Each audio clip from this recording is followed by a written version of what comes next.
Za zagon čarovnika morate izbrati Odpri v projektu ali dvakrat klikniti z levim gumbom kjerkoli na vmesniku. Odpre se okno, kjer izberemo prvo opcijo.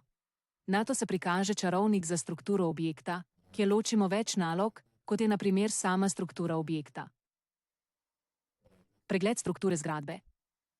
Del, ki se nanaša na vse, kar je mogoče izpeljati iz strukture. Risbe in modele višin in ravnin. IFC ali Industry Foundation Classes je format za podatke gradbenih objektov, uporabljen od 1995. Omogoča logičen in skladen pristop k takšnim objektom z uporabo standardov.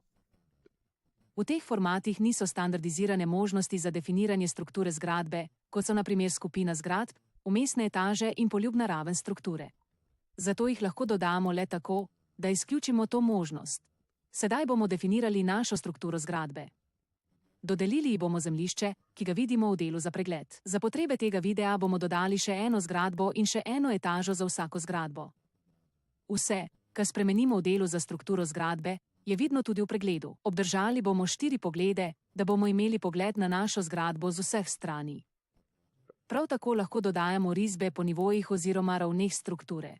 Na koncu je pomembno izbrati višino etaž oziroma svetlo višino med ploščama etaž in samo debelino teh plošč. Po izbiri vseh nastavitev kliknemo OK in odpre se okno, v katerem je prikazana struktura zgradbe, ki smo jo pravkar definirali. Kot lahko vidimo, čarovnik samodejno dodaja višino spodaj in višino zgoraj vsake etaže, pri čemer upošteva debelino plošče, ki je bila v tem primeru 20 cm. V desnem delu okna se nahaja vse, kar je izpeljano iz strukture in je prikazano na enak način, ko smo jih definirali v čarovniku. Uporabna možnost po uporabi čarovnika je tudi možnost upravljanja ravnin.